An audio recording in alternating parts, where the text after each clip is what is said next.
Ladies and gentlemen, boys and girls, Buckeye fans of all ages, the Buckeye Lounge is here with a special pre recorded interview with our friend, Mr. Justin Spiro. Justin, welcome back again to our show, my friend. Thank you. I had a great time with you guys last time. I was wondering what was taking so long to get the invite back. I don't know if I said something wrong or what went wrong there, but happy to be back and always good to hang with the Buckeyes. They're good champions, good Midwest folks. So happy to be here. Well, you have an open invitation, so anytime you're welcome anytime, my friend. I Well, felt bad. You sent me a couple DMs like confirming, and it was always on my schedule to do it tonight. My DMs are usually pretty flooded, but the last oh, week, I as you bet. might imagine, I didn't get back to my cousin, who's practically my brother, and he's like, "What's going on?" He thought I was mad at him. So yeah, don't take it personally. That I was always coming, but the responding to the confirmation DM, it's Sure. been a crazy week, as you can guess, and a lot of stuff going on. Still an active investigation on my part, active report with all the Sherrone stuff. So I'm sure we'll get into it, but that's the thing. Like a lot of the stuff I've reported hasn't been reported by anyone else yet. I'm pretty sure I'm the only one that reported that there was an abortion involved and that Sherrone Moore paid for it and all that stuff. Many other women involved. So the story's Wow. just going to keep getting worse. It's not going to just go away. Now, is it true about the Plan B? Plan No, B? I don't think so. That was a hoax tweet, is my Okay. understanding, and I haven't heard that. That's like kind of the thing where like, does it really even matter? It's like a fun little nugget if it were Yeah. true. But it's not really like core to the story, but I'm pretty sure that's not accurate. Because it's funny because a couple weeks ago I heard some Michigan fans. We heard a little rumblings about Sherrone Moore liking these women on the side, but we were getting accused of starting false rumors on the internet, the Buckeye fans. So how long would you say that you've known about this? With hard evidence, over 14 months, I made an entire edit, which I quote tweeted a couple days ago, and I could find it and send it to you, Sean, if you didn't catch it. But I made an entire edit comparing in a cryptic fashion Mel Tucker to Sherrone Moore with this particular deviance in the role. Mhm. So and that's funny. My like stupid edit was how I timed it myself because I'm like, man, when did I have this? So I found my edit from October 24. I'm like, okay, so I'm clear. The edit is not. It's very clear what I'm saying. I'm Yeah. comparing them and saying it's Sure. boomerang. You'll see it if you haven't. Yep. And so I would say at least 14 months because I made that edit. I remember after I had the hard evidence, which included exchanges that I had seen already at that point. And so I want to, and it was a little bit before that. So it's been about a year and a half roughly Okay. that I've known. I've heard stuff even before that, but even like with this, I'm so amused. Not to hijack your show and like I know No, go for it, take man. over Go the for it. pod here, but I find it very interesting. All these people trying to poo-poo even my reporting, saying, "Oh, we all knew this." First of all, you didn't all know all the details. You just Mhm. heard that he was kind of a hound, or maybe you heard a little bit of details, but you didn't. I'm fans, whatever. But I'm talking like the Michigan bloggers in particular, even the local media up here. Oh, we've all heard that. Well, okay, what did you do from there? Because I heard it almost 2 years ago, and then actually got off my butt. This isn't even my job. It's not my career. I do this in my free time. So it's this whole notion of, oh, we all knew, like to diminish, my reporting on it or to diminish even the severity of the story. They're saying to us like because they had heard rumors, this story isn't a big deal that he got arrested and went over to his mistress's house. You didn't know that because that part didn't happen yet. So it's really just a defense mechanism. I mean, that's why I don't like take it personally necessarily because it's obvious that they're just trying to deflect or make any type of minimization of my reporting, the story at large. But I would just it begs the question if everyone knew and like Spiro just reported what everyone knew, why was I getting shredded by everybody in that fan base when I said it 2-3 weeks before anybody else? I was on Buckeye Scoop. I just got demolished for that clip about the many different, Mhm. blonde girls and all that. And so it, it's interesting, but maybe predictable behavior from them. I think Michigan's at an interesting point now where even they understand. I'm not talking about the crazy fans, but institutionally, like okay, we got to look at some things here, and that they're doing the investigation. And I don't think it's a deep, true sense of trying to find themselves or find a good moral compass. But I think they have a little bit of shame here, just a little bit. They have about 2% what they should, but that's 2% more than they ever have. So even they understand. And, I've had conversations with multiple Michigan officials, including, a few that were helping me more with confirmation of what the women were telling me than upstream sourcing. But yeah, they're embarrassed too. They Mhm. understand that this is like enough's enough. And it's the totality of everything. It's just been one embarrassment after another. And man, everything they said about you guys and Michigan State too for the last 20 years about how dirty we were and all that, Oh yeah, everything, everything's boomeranged back. especially Trussell. I mean, they took shots at Trussell, then the whole Urban Meyer thing. I mean, just unbelievable. It's The super Tressel funny. thing. Go ahead. Go ahead.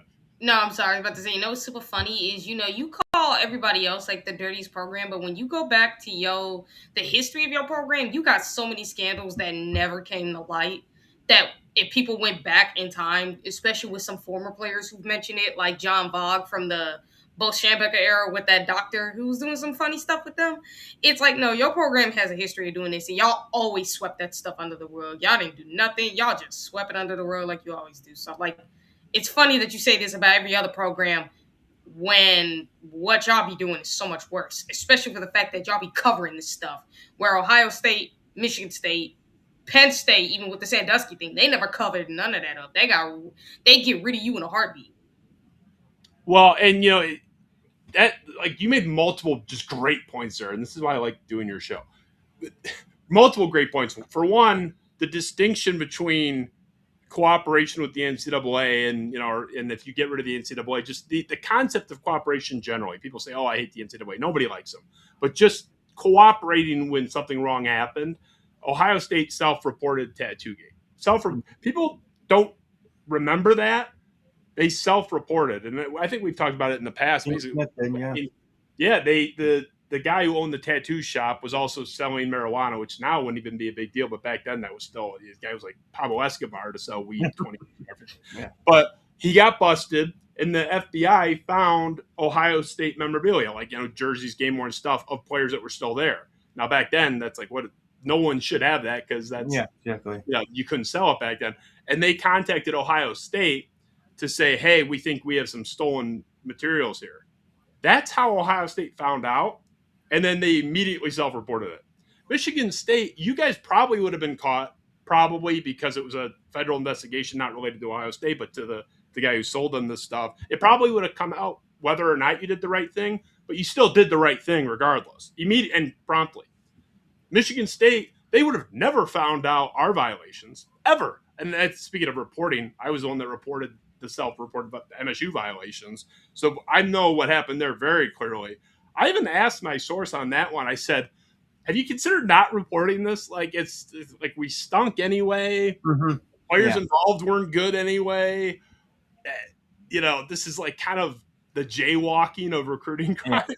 Like I just was just curious what he would say. I wasn't even advocating against reporting. I was just like, what was their thought process? And Michigan, the guy said to me, and this is a position of leadership at Michigan State, we don't want to become that program. That's a complete opposite of Michigan. Hmm. Michigan Mm-hmm. committed sins 10 times worse in terms of the competitive spirit of the game. And even like Jim Harbaugh wasn't, it wasn't like a lack of institutional control. He's explicitly ordered the Cheeseburger Gate so-called violations. His chief of staff told him, "Hey, coach, I can't bring this kid here. It's a dead period." Hmm. Harbaugh told him, "I don't care. Get him here anyway." It's in the NCAA report. So, I mean, that's a lot different than Tressel finding out after the fact Yeah. about some Mm-hmm. kids and being like, "Look, there's no benefit conferred here." He told them to stop doing it, whatever. Like, do I really want to get these kids just crushed for Yeah. trading goods for services?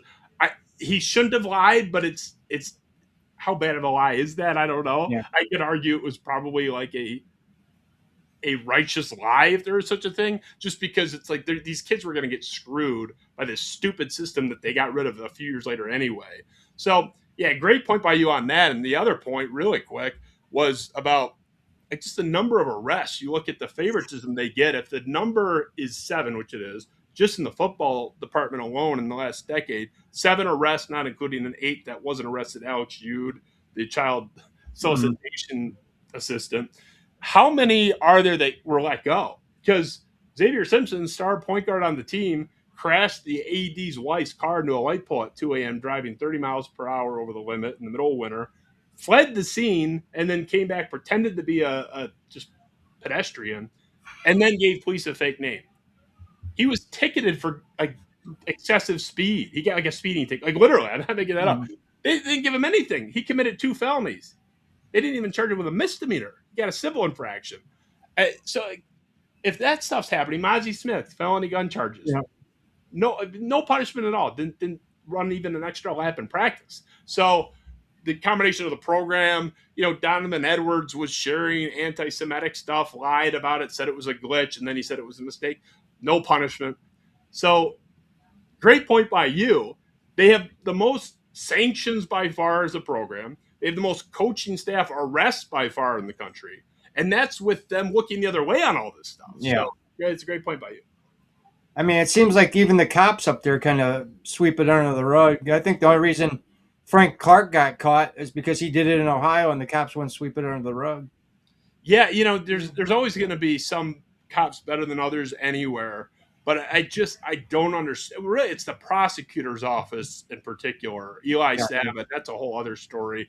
Like Michigan State in the tunnel incident in 2022, they had severe charges. There was one guy, Kari Crump, that swung the helmet. No one defended that. Everyone thought that was dumb. Everyone else involved in that on the Michigan State side was like pushing and shoving. Mm-hmm.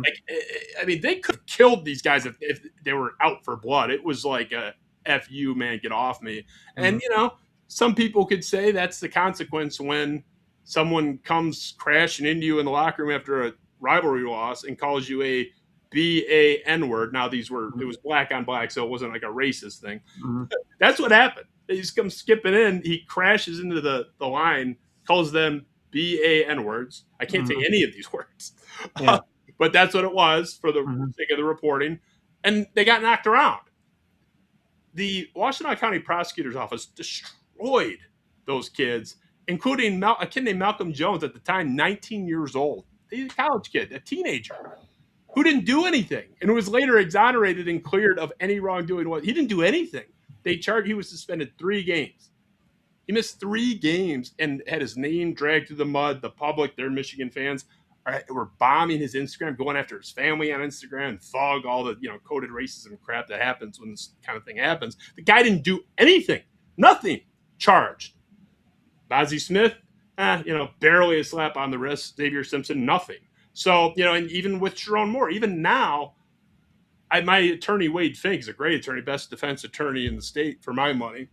He chimed in on this public. I don't know if you saw this, but he was saying how bad the undercharging was. They had a 20-year felony and they gave him like the 5-year. They went 2 full levels down on Sherrone's charges. So it's a cesspool, man. There's so much evidence for it. Wow. I mean, we heard, reports after the Ohio State game that there was Michigan players sitting in that tunnel waiting to try to jump those guys and start fighting with them, It's just like, my gosh, they did that to the Michigan State players and they got the crap kicked out of them. Then they cry about it. I mean, my best friend, his best man at my wedding, is AJ Hawk of Buckeyes, his brother-in-law. But my best friend went to Michigan, played hockey there, played 20 years in the NHL. He's a real Wolverine. He bleeds maize and blue. I just asked him in the immediate aftermath, at the time he was playing for the Colorado Avalanche, and I asked him, I said, like, go back to your college days. If Justin Advocator, a Michigan State guy at the time, went into your line, like as you guys are leaving the ice after a bitter rivalry loss and just crashed into you and called you a B to your face. I don't know if I can swear on here, but called you a B to your face. Yeah. What would you do? And he said, oh, he's getting knocked down 100 times out of 100. And Jack, my best friend, who's a diehard Wolverine, if you go into someone's space like that and taunting them, and of course they came out, he was going to see his dad and all that. It's a bunch of I talked to 4 of the kids involved and a staffer that witnessed it.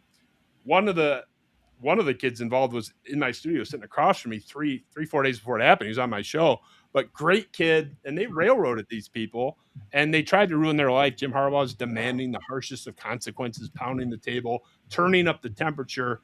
Harbaugh had an opportunity, as did Ward Manuel at the time, and Santoro, frankly, to step in and say, look, this was a bad thing. Let's let the facts play out. But instead, Harbaugh is demanding swift justice and harsh justice. Ward Manuel, the same thing. And that's how you get a kid named Malcolm Jones railroaded. And his name, I mean, you Google Malcolm Jones, MSU, or, if someone does a background check on him, you're going to find more articles about him being involved in assaults than you will about his exoneration. And it's just a fact. That's the correction never gets the same run as the original reporting. Sure. That kid was going to have to deal with that forever. Now he'll always be able to point to the exoneration article, but that kid's going to have to answer for this for the rest of his life. And he didn't do anything. It wasn't even like the other guys that pushed. This guy didn't do anything.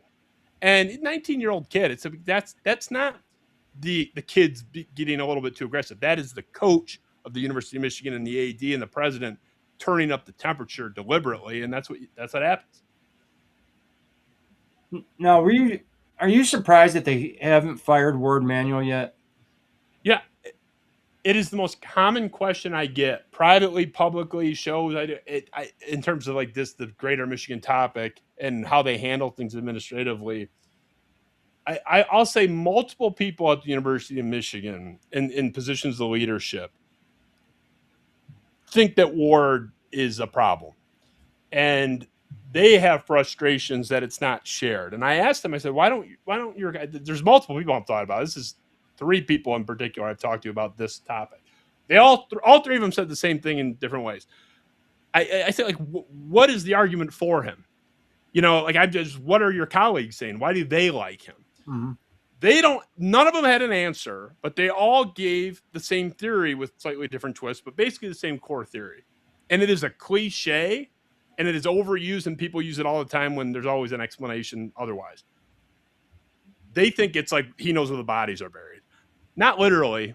No, there's no actual dead bodies. Yeah, I get what you're saying. Yeah, we get it. He is a vindictive bully guy, or can be, from what I'm told.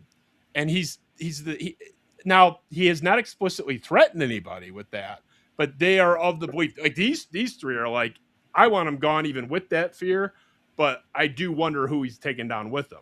Now, the 3 people talking to me in this particular instance aren't the ones involved in this nonsense. That's wwhy they tell me in the first place, because they're fed up everyone's like, oh, he's leaking to Spiro. First of all, why are we bullying whistleblowers? Mm-hmm. The funniest thing is they got the wrong guy. It's not even one of my sources, which I never tell someone who my source is or isn't, because I don't want to rule anybody out either. It helps narrow it down. But I made an exception because poor Jordan Acker, University of Michigan Region, who is a friend of mine, had no role in this at all. None. And the only time I even talked to him about it, because we're friends, we talk like socially about other stuff, was right before I reported the story. I said, here's what I have, just as a friend. Is there anything in here that's wrong? He didn't give me a single piece of information. I had all the information, and I did run it by him. And, he just didn't even have a chance to respond because ESPN ends up reporting it, that he was fired, but none of the other stuff. And then I published my report. But it's like, that's like the whole idea that even if he was the source, why are we so obsessed with finding the leaker like a mafia rat? They care more about that than they do about the stuff that was actually happening. Their coach was wielding a knife. It was a butter knife, but still, wielding a knife at his mistress's house. This is like crazy. They were making fun of Mel Tucker for a FaceTime situation, which was embarrassing, but not like this. I mean, it wasn't even a criminal matter. No. It really wasn't. We still don't even know if Mel did it. I mean, I believe that he did. There's evidence but we know he did it, that it was non-consensual is what I mean. He admitted that it occurred. But, so like even that is kind of, it's not a criminal matter. Let's put it that way. And even the civil aspect of it is not a slam dunk for Brenda Tracy. This is like the guys in 4K doing this stuff. Yeah. So, I don't want to hear anything from them for a long time. After what they did to Jim Tressel and Mark D'Antonio, D'Antonio comes out and defends Tressel at Big Ten Media Day in Chicago in 2011, right after, calls him a tragic hero. And he makes it very clear. He says he's a tragic hero in my eyes because I knew him as this guy that was the paragon of integrity, and Mhm. I think he's had an overwhelmingly positive influence, not just on the field, but like in people's lives. And Sure. this is this is tragedy for this guy to go down. He's one of the few good ones. The Michigan media took that quote and crushed Antonio for a month over how dare you defend Tressel. And now look Yeah. at Exactly. how pitiful. Tressel and Antonio Mhm. have more honor in their pinkies than anybody that's run that program has since Hoke left. Because Hoke was a good dude. Mhm. Yep. I mean, him and Lloyd Carr are probably the only two that I can see that didn't have any scandal with them in my lifetime, that I know of. I mean, Hoke did have Frank Clark, but he did kick him off the team. He didn't let him stay on the team. So, I mean, he did. Hoke wasn't corrupt. He was inept. Like when they left Shane Morris out there when he was clearly concussed and stumbling around. Like I know the situation up there, especially when he was there. Mhm. I would defend the man's honor. Like he's a good man. He's a cornball with the calling you guys Ohio thing. I don't like him as a coach either, but he actually is a good man. But like Rich Rod, kind of a scumbag, Mhm. you know. Gary Mueller. Like Gary Moore got arrested, and Yeah. He got, this is like, I mean, what is it? 2 of their last 5 head coaches have been thrown in the clink. I mean, I feel like that's Yep. probably. what happened with Gary Mueller? I forget the story. He got drunk at a bar, and I can't remember the exact details, but it was like, I don't know if it was drunk and disorderly, and I don't know if he groped the woman. He's dead now, so he can't sue me. But it was something like that. He was definitely intoxicated at a bar and acting inappropriately. It wasn't as bad as Sherrone, where he's like clearly terrorizing this woman at this point. But he was more in the camp of he got out of control, but still he had silver bracelets on him. And I mean, what is that 6 coaches? I'd have to do them. I have to think about it. It's like 2 of the last 5, 2 of the last 6 head coaches have been arrested. Head coaches. Yeah. That's insane. I don't know about you guys. We've never had a head coach arrested. I mean, Mel Tucker wasn't arrested. He wasn't even accused of a crime.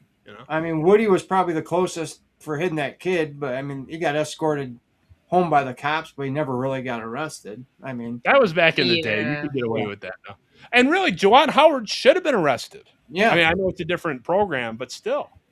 I mean, how about the hockey coach fixing changing the COVID test so his players could play, then burying all the sexual, assaults, I will humbly say that was probably the best reporting I've ever done. But I knew going in, I fully understood that it's college hockey and no one cares. My argument was it's the same AD making the decisions, and it's the same institution. So, like, to me, okay, but you cannot care about hockey. This same guy doing this stuff and running this corruption, because it went above Mel Pearson. It was Ward Manuel. He's also overseeing the football program, and the basketball program and everything. So to me, I knew people wouldn't care, but I was the only one talking about that. I'm still the only one talking about it. That is more insane even than anything until Sherrone getting arrested. That takes it. But institutionally, not someone flying off the handle.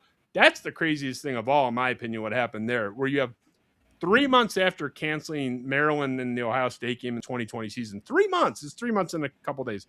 You're manipulating. You actually have positive test results, and you're pressuring kids to lie and doctoring their medical records.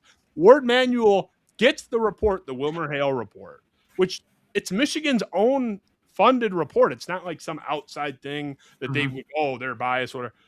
And the findings, it's hard. They have hard evidence of all this stuff. They have texts about stuff. They have the record. They have the computer logs. There's no dispute that this happened. Michigan's not even disputing this happened.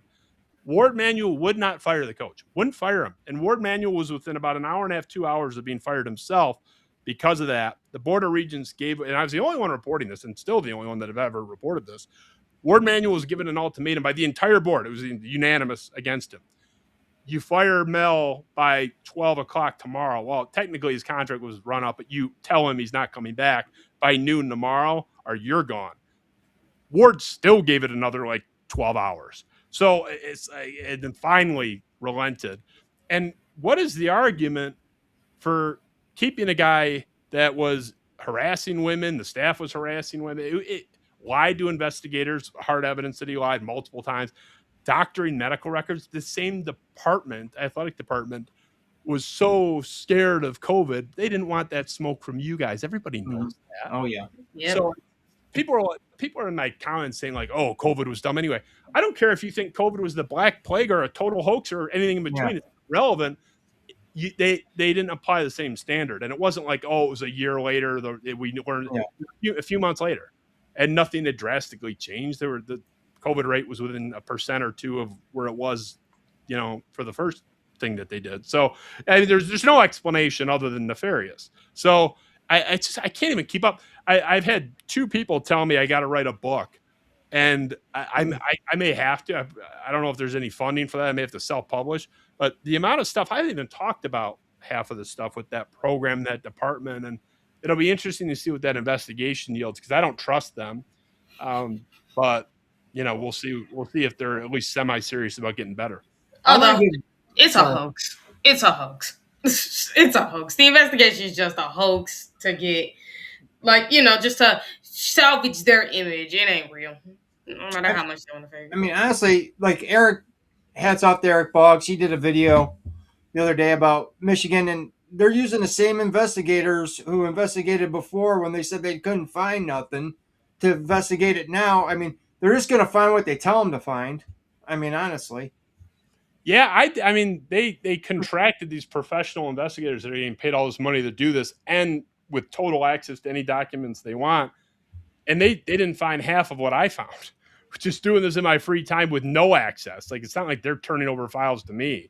So I'm doing it like straight rogue in my free time. So what does that say about either is it incompetency or lack of enthusiasm because they don't really want to find anything? I don't, it's one or the other, but all I know is the end result. It's pretty surprising that they couldn't find something. I'll just put it that way. I had 9 sources on this story, and I'm not even counting kind of hearsay ones. I'm talking about people I saw stuff from. I've been talking to for months. In most cases, there was a ton of evidence, and this here's what I'll say.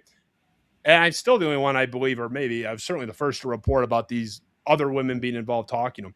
The University of Michigan interviewed these women and saw in, I believe, all the cases, but at least multiple cases, evidence of what they were saying with these exchanges with Sherrone and being solicited and trying to meet them one-on-one on recruiting trips out of state, things like that.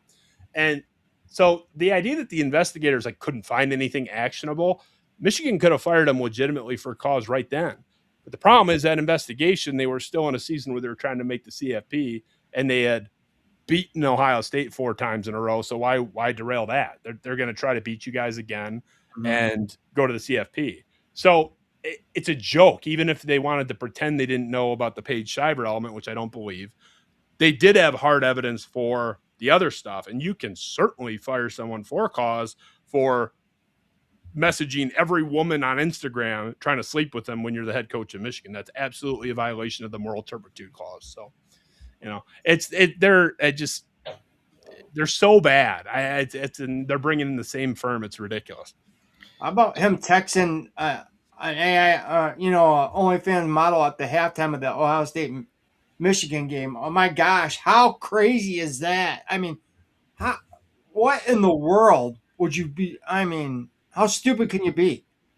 If I were a Michigan fan, I would want to kill him. Like, just the print, like in a rivalry game, just the principle. Like, Ohio State was never going to lose that game, but Michigan was kind of in it for a while. It wasn't like it was, the 21 game when we went to Columbus, we were down 49-0. Like, it wasn't like they just got walked off the field.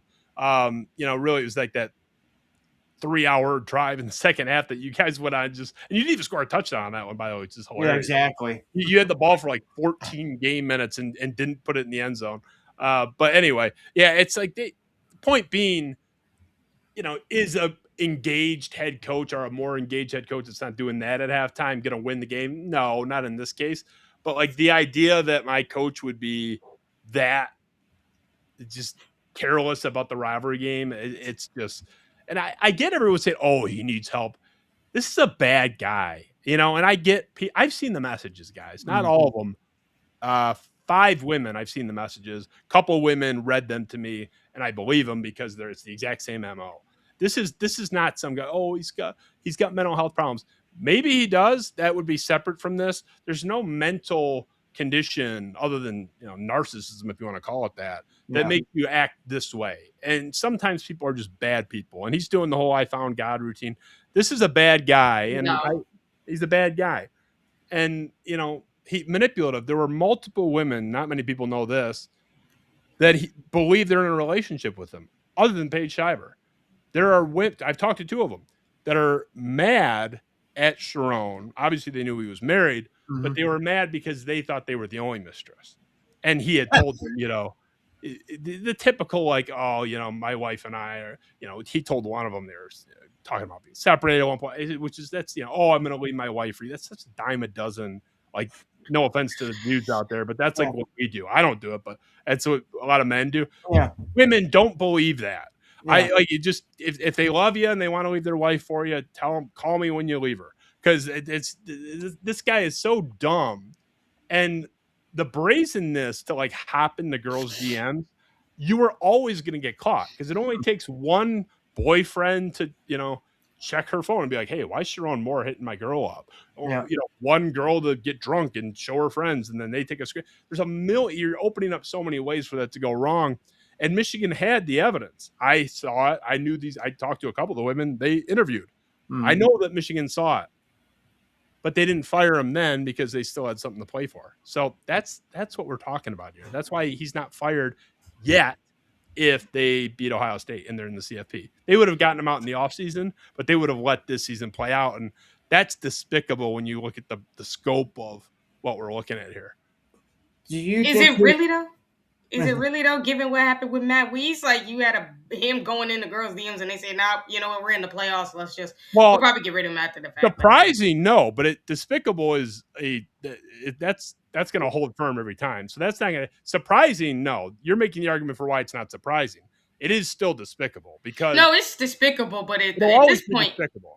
At this point, it's like it's what this university is at this point. It's like, is it surprising that this university allows this despicable stuff to happen? No. Is it still despicable? Yes. Should we really be thinking like, oh, well, Michigan should be better than that? No, they're not. They're just not. Well, that's the funniest thing, is that they think that they're so much better than everybody else. It would be insulting to our intelligence if they argued they were as good. I mean, they are so far beneath the morals of everybody else. It's like, really, I could call them delusional nuts, even if they thought they were our moral peers. That would be insulting. The idea that they're on some pedestal is hilarious. Juwan Howard hit a guy, he punched, became a slap, whatever you want to call it. Punch, slapped the guy hard, as hard as he could, extended, in the head. And the guy wasn't even doing it. The guy was just like trying to break stuff up. Hit him in the head intentionally. It wasn't like it was a friendly fire or stray. He tried. It was deliberate. In a fight that he started, by the way. He threatened to kill Mark Turgeon during the Maryland's basketball coach at the time during the Big Ten tournament. And he tried to attack his own strength coach and had to be restrained. And the only reason he got fired. And the only reason he got fired after the fact was because he wasn't winning enough games. That tells you what their program is. They went 8-24, 5 more losses than Michigan State has ever lost in the 120-year history of the program, by the way. But they were awful, and he wasn't recruiting anymore. So then they got rid of him. Who else gets 3 violent offenses? Because threatening to kill someone and needing to be like, not like the restrained, like the Tom Izzo where no one actually thinks he's going to do anything, but they'll hold him back. Like, actually, like if I have to have multiple guys hold you back and you're threatening to kill somebody, that's a violent action that just we prevented from getting worse. Same thing with his own strength coach. By the way, it's Sanderson, whatever, John Sanderson. Yeah. One of the most respected strength coaches in the country. Yeah. Everybody loves him as a guy. And Juwan's trying to kill him after the other 2 incidents. And I think it has something to do with his son, right? Yeah, his son was being disrespectful to the other strength coach, and he told his son, you better act right. You don't talk to the strength coach that way. And Juwan couldn't take that someone was talking to his son that way, and he was going to beat him up. Yeah, I don't remember. You're spot on. I don't remember all the details. I know my friend Greg Waddell, who I'm not going to get into it, but he's a Spartan grad who loves MSU football, but Michigan basketball, I don't understand it. But he actually broke a lot of that reporting first, to credit him. But I remember him saying something to the effect of, everybody there was like, what is Juwan doing? Like, it's just that there wasn't a single – sometimes you get in a scuffle, people, if it's a big crowd, oh man, I don't know, he said that or he did that, or there's some like dispute about Yeah. who was the primary aggressor, what the split of blame is. Everybody was like, Juwan was crazy. Like his son was disrespectful. The coach is well within his rights to correct the kid, and apparently Sanderson wasn't disrespectful or out of line in how he delivered it. Really, he had every right to yell at him. He didn't even yell at him, and Juwan is like ready to kill this guy. It's just they didn't. How do you not fire him when he's already had 2 prior incidents, and then that happens, and they stink anyway? But they just they had to wait for him to lose 24 games. So he should have been fired after the first one, in my opinion. A fight that he started and then punches the guy in the head, that's enough to where, okay, 1 offense and you're out. But at that point, he had won a Big Ten title very recently. It was like, I think it was the year before. So they weren't going to do that. Now I gotta ask you. Props to our producer Buck Vader wanted me to ask you this question. Sure. Do you know if any of the players, the current players, have threatened Page not to come forward? Of course, I've heard it. I poked around. I assume you've heard the audio of Jack Ebling, who's actually a friend of mine, talking about this and that it would be coming out soon. Mm-hmm. I talked to Jack today. I'm trying to pull up what he said just so I don't misquote him.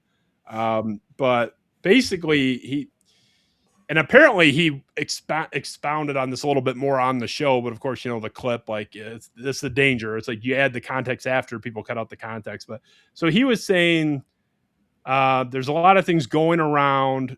That contact with Page was a message he had received during the show from someone that he has had some like accurate tips before. It wasn't just some random guy, but he wasn't sure. He didn't name the player, and that's why.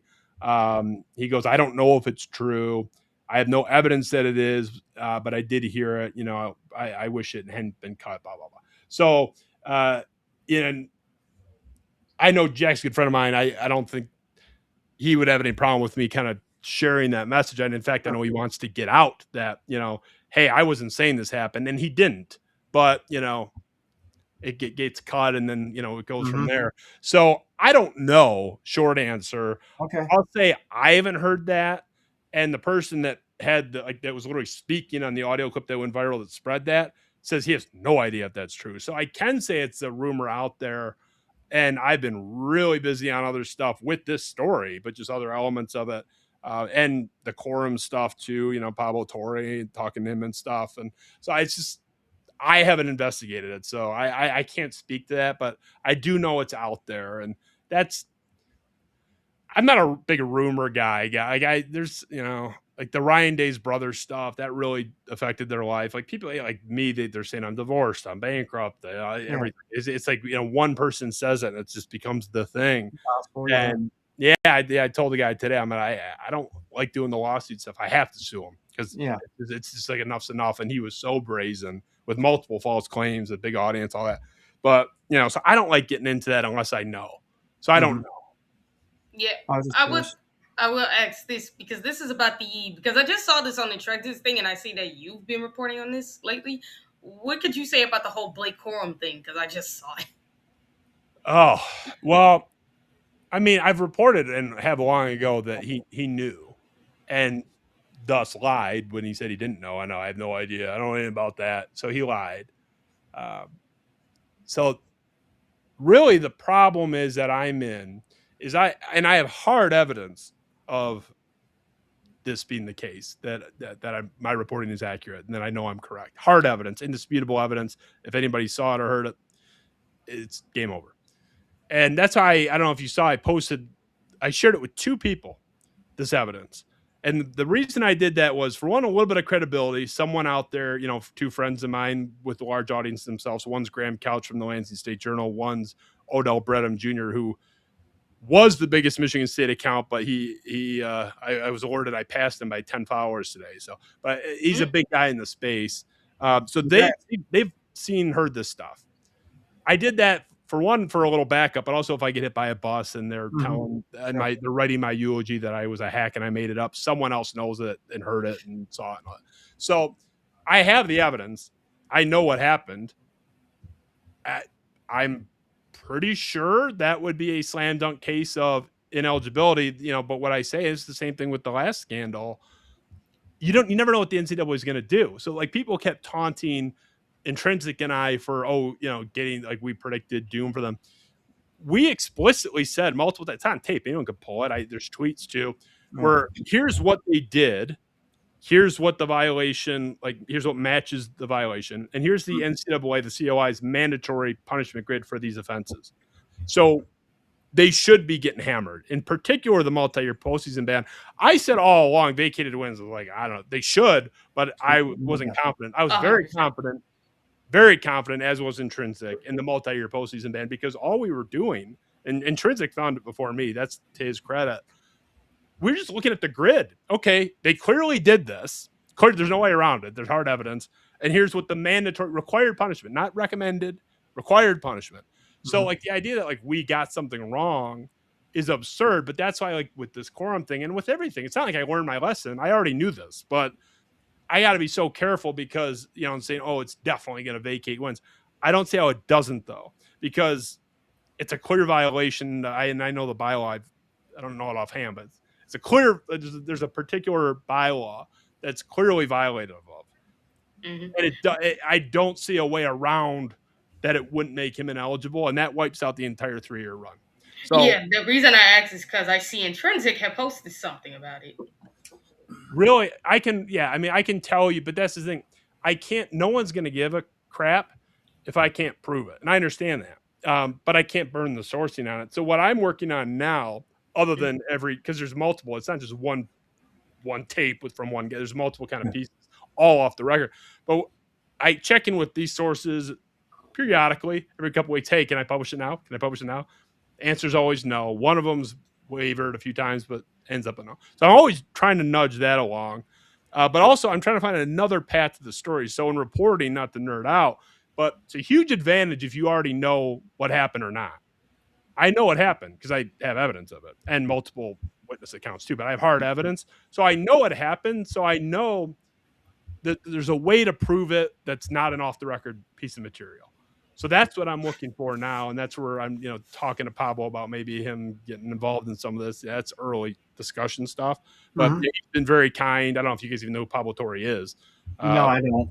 Pablo, he runs he's kind of blowing up now. He runs a show called Pablo Torre Finds Out, Pablo Finds Out. And he's investigating kind of live in front of everyone. He's the one that's like been busting up Belichick and his girlfriend and all that stuff. So he's a really good investigative guy. He's a hound. This guy's crazy in a good way.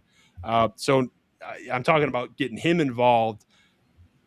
There's a way to get there. So the confidence with Michigan is so funny. It's like, I'm not going to guarantee I can get it, but they attack me and say, oh, I'm a liar, when really it's my integrity is the only thing that's saving them. Yeah. Because I think if I ran there's a print, but there's there's tapes. You can hear this thing being discussed and admitted to by relevant players, and not relevant football players, relevant players in the story. It's indisputable. So if I could publish that tonight, if I didn't have integrity and lied to my sources about their confidentiality, I could wipe out their 3 seasons right now. They are attacking my integrity. It's my integrity that's saving them right now. But I want to nail them because I think it's the right thing to do. It's not just vindictiveness or whatever. It's a just outcome. What could happen to Ohio State when they did far less?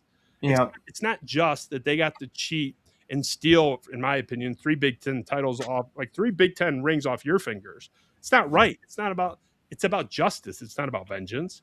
But the just outcome is that whole thing should have been gone. Irrespective of this, this is the dumbest thing for them to lose it. They should have lost the other stuff. This is kind of like a dumb thing. Yeah, but it's the same thing. Michigan State getting vacated wins because they paid for a flight for a kid to come. And it's like, brother, like I'm actually reading Intrinsic stuff right now because he has the documents. And somebody from the New York Times apparently have written an article about it, especially from Connor Stein's roommate by the name of Connor O'Day. Connor O'Day. Yeah, O'Day. Well, I don't like Connor O'Day went to he's Connor Stallings' high school buddy. Has not cooperated with any reporters, including me. I'm of the understanding that he's still friends with Stallions, and he's not going to betray him, which I understand. He would be the one where because you're not going to get Corum. He's got too much to lose being an NFL player and a Michigan legend. You're not going to get Stallings to do it. That guy lies about everything anyway. Mm-hmm. Connor O'Day would be the guy I'd like to get some truth serum because he has a lot less to lose, and I would know more about what happened there. What I know confidently is that Corum knew and lied about it. I report that, and I dared him to sue me. Go ahead, because if he sues me, then the evidence is in discovery, and good luck with that. Same way I called my shot on Sherrone. Even Sherrone is implying that he's going to threaten me through an intermediary, or implying he's going to sue me through an intermediary. I told the mutual contact, go back and I gave him the name of one of the women. Just tell him the name of this woman, because this wasn't even Paige, this is a different woman, and see what his reaction is. Because Sherrone knew that, because he had been interviewed about Paige. He knew that people knew about that one. He didn't know that anyone knew about this one. And that shut that down real quick, because that scared the hell out of him. I didn't hear anything again from that 7-8 days or whatever. And he was apparently all blustering to people about suing me. I openly said on Twitter, make my day, because I'm going to destroy you, and you're lucky I could countersue him for filing a frivolous lawsuit, because you can't file a suit saying something's false when there's evidence that it's true and it's true. I could countersue him for 6 figures. So I would have loved for him to sue me. It'd be a nuisance, but I would win, and all the stuff would come out. The court could even compel the Corum stuff, which I would try to protect for my source's sake. But that's the thing. It's like Michigan, you picked the wrong guy. I know what I'm doing, and I've been smacking him up and down for 3 years. I don't play. I'm not going to be out there reporting stuff if I don't know it's true. And Sean, you see some of this stuff. They're still calling me a hack now. Oh, he got the hammer stuff wrong. No, I didn't. My prediction was wrong, but it was a prediction. That's not a report. So we can all get predictions wrong. I said 100 times it's on tape. I don't know what they're going to do. I wouldn't know what the NCAA will do if I handed them everything right now on Corum. They should vacate everything, but who knows what they're going to do?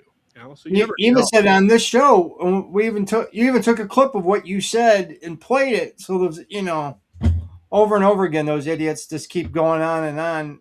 I mean, I just think that's right. Well, they keep saying, "Hey, Sherrone should sue him. You're lucky Sherrone doesn't sue you." And I just laugh. I was just like, if he's so wrong and he's, defamation of character, and you're lying, why is anybody suing him? That's what I ask those guys.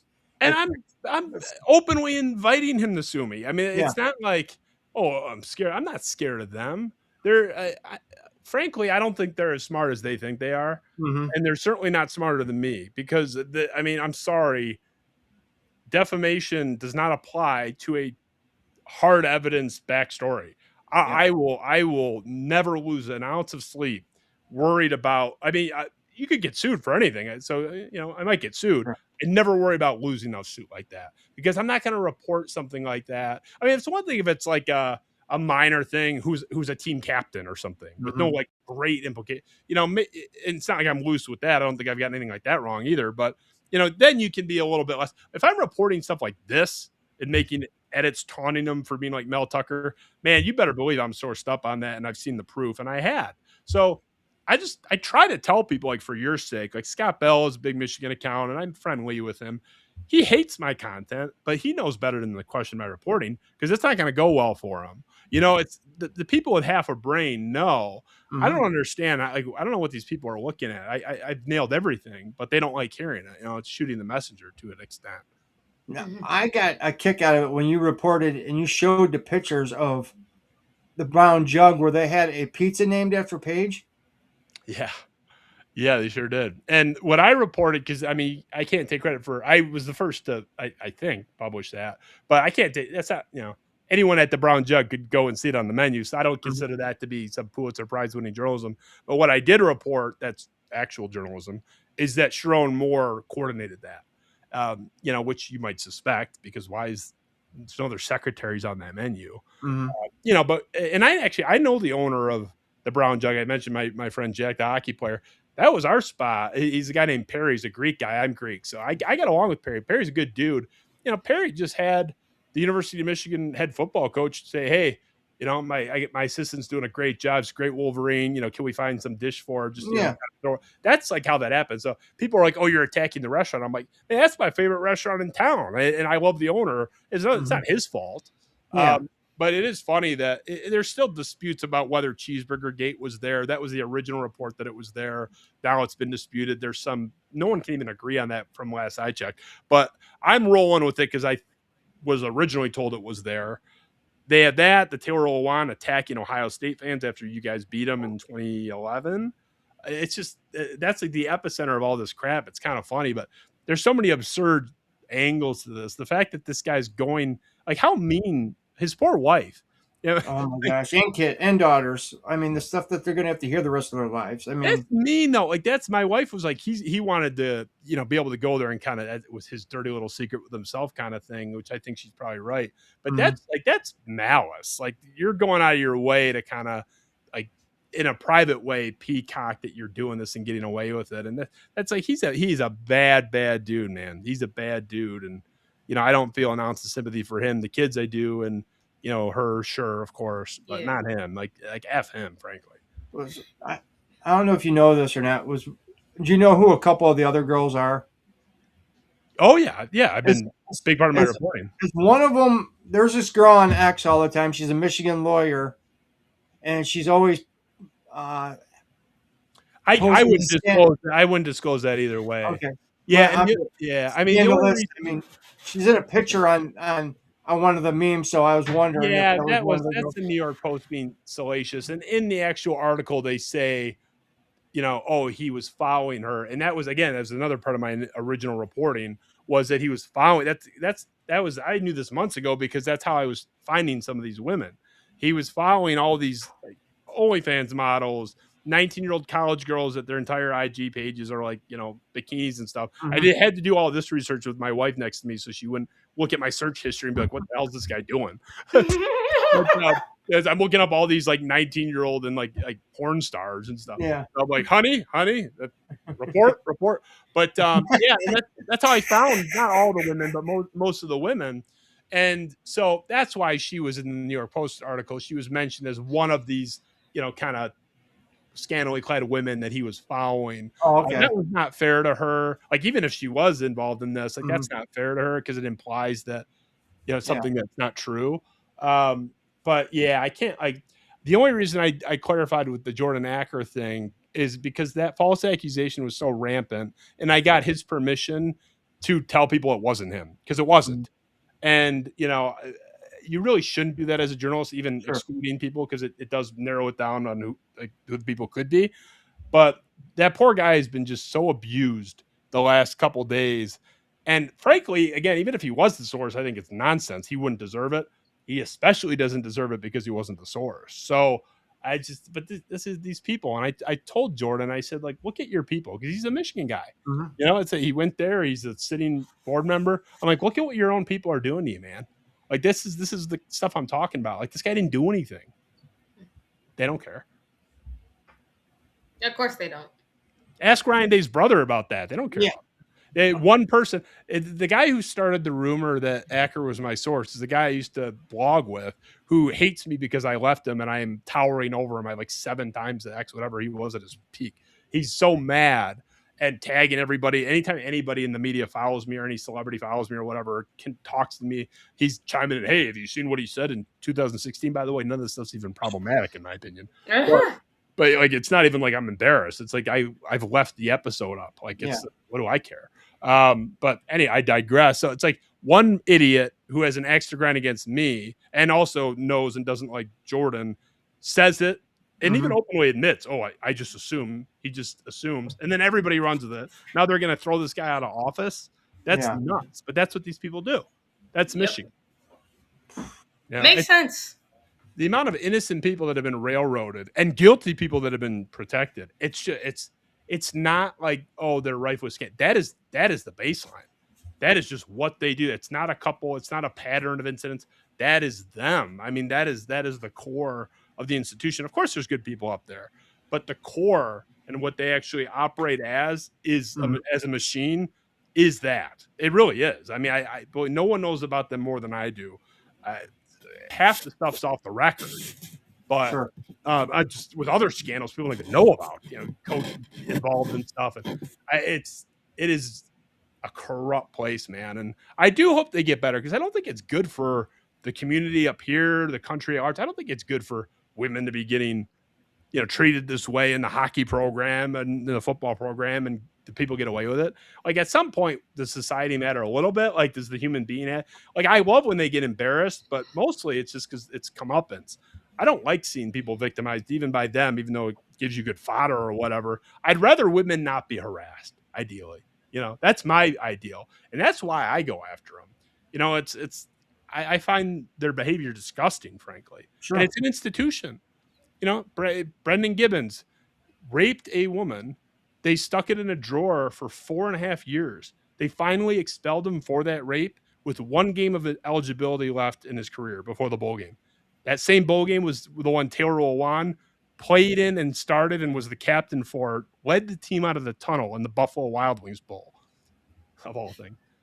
Right after he attacked 2 Ohio State fans and put one in the hospital at that Brown Jug restaurant. Ohio State fans that weren't doing anything. They were just there. Attacked them. Put one in the hospital. No suspension. So in the same game, you got a kicker who's finally suspended 4 years later after raping somebody, and the guy who just attacked 2 Ohio State fans at a bar unprovoked. It's just, that's them. That's them. That's them in a nutshell.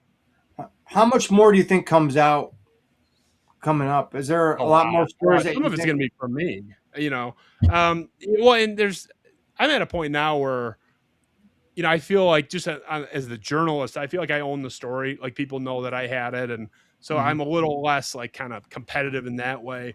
If someone beats me on the stuff I'm working on now, so be it, but I suspect I'll be the one reporting a lot of this stuff. I know of other reporters working, Larry Wage from the AP, the Athletic. I know of reporters that are working on other aspects that I'm aware of but aren't reporting on and haven't vetted and stuff. So there's a lot, and it's just a question of how much. It's certainly not over. It's tough to get worse than storming over there, breaking the door down, and wielding a knife. Like, I don't. There's nothing like that I'm aware of. There's no like child porn or anything like that. And there's nothing that's going to, it gets even worse, but it's just going to be kind of more on top of the pile. Okay. I was just curious. In my opinion, but I don't know, maybe there's something out. I don't even know. It's possible. Do you think the NCAA gets involved with this? No, and they shouldn't. It's not a NCAA. It's not their jurisdiction. It's not their like purview. Even if it were, what fate they should have gotten the death penalty for what they did. They really should have, because the destruction of evidence was so damning, and Michigan admitted that the Connor Stallings hard drives at the bottom of a pond. Think about the evidence they had in that document, hard evidence of the cheating and receipts, everything. And all of that was with Michigan obstructing the investigation the entire time and openly, actively destroying evidence over the course of 2 years. Imagine the evidence if they had cooperated and done the right thing. And to me, it's like they had enough evidence, even with what they had, left over, to crush them. But when you add in the element of destruction of evidence, okay, well, then I have to assume the worst, right? Because I don't think Michigan knew what the NCAA had at this point when those things went in the pond. They already knew it wasn't after the fact. So they said, okay, they already know all this stuff. Why are they destroying multiple hard drives? It's not because it's just going to be redundant information to what the NCAA already has. They already know they have it. If you're throwing stuff in a pond, stealing hard drives from the facility, which Michigan let him do, you're not supposed to be able to. Why was a fired employee or forced to resign allowed in the building without an escort? I do like a lot of labor law. That's unheard of at McDonald's, let alone at Michigan. With this $1 billion operation with the football program. That's nuts that he was even allowed in there without an escort to like gather his belongings. And it's standard practice. Even if it's like a more amicable, less controversial termination, you just do that. And he was no escort, and he's walking out of there with giant hard drives under his arm. Broad daylight. Has anybody tried to dive to the bottom of that pond to see if they can find anything? He didn't identify the pond, and this is the Great Lakes state here, buddy. And there's a lot. I know they're not lakes technically, but there's bodies of water every 10 yards here. So it's gone through about 2 winters now, so that might be rough, even if you knew where to find it. But I would take the if I knew where it was, I would go under and grab it. I was just curious if because he said a pond, so I didn't know if it was just someone like a farmer's pond, or if it was, I mean, like you Well, said, even Stallions could even tell you where it is, and who would believe him? I mean, that guy yeah, lies about everything. He's he's a liar. He's a pathological liar. Even people that like him and are Michigan people, some of which call him a friend, like that they're his friend, are like, yeah, that guy's can't really take him at his word for anything. I'm like, why are you friends with this guy? Like, I mean, you don't have to hate him, but like, I don't know. If I know someone's full of crap yeah. with everything they say, they're not staying in my social circle, but it's not my business. But yeah, it's even if he led us to theoretically where it was, who knows? And that's the thing. I don't know how they got away with it, how they did. And it's ridiculous. It I'm always thinking, Yeah, some people are saying like they paid off the infraction committee because that's what I found so funny. But I'm like, it would be the only, I don't know how, because with the infraction, because here's the thing: you have the NCAA investigation team who put their heart and their soul into getting all the evidence, which is why I'm not mad at them, because they really did want Michigan punished. Even the people who presented the evidence wanted it. Even the president wanted it, hilariously. But the infraction committee, for whatever reason, just said, no, we're going to give him a slap on the wrist. You're like, what? well, I understand having distrust of this whole process, like who would trust it, but that's not really practical because like the amount of money that you would have to pay for it to be worth it to take that, because now you're talking about prison time, like, and a lot yeah, that's money, it's money laundering, it's tax, there's tax, sure. that's you're going away for like 10 years minimum, like that's like the Mhm. plea down if you're talking, because they're not going to do it for $100. You're talking Yeah, about numbers that trigger yeah, higher sentencing sure. guidelines, over 15,000, over a million, whatever. I These wouldn't be surprised. it's they're not going to go to prison for that. Michigan would have to pay it. There'd be a paper. It's just honestly, I don't even think it's practical, and like it would be so brazen to even like bring up. How do you like bring that up as an offer? Yeah. Because you would have to have all three of the, because they had a COI panel of three people Mhm. in this particular case, so you would have to have like all three of them. It's not practical. Um, Three? yeah. Is that lower or higher than you thought? I figured it'd be at least about like what 10 people at the very least, Oh, or at no, least well, 7. Like, I used to, when this was fresher in my mind a few months ago, I used to know the exact number. You could find it too easy online of like the number of people on the board. I don't know if it's 52, 42, 62, something like that. It's several dozen, I believe.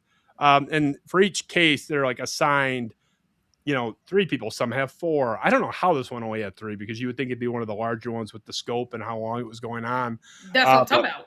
yeah, no, that's a good point by you. But the key thing is, I pointed this out in the past, is like you could have had, and Michigan was really concerned up until about 4 days. I reported that they were more confident about the landing spot.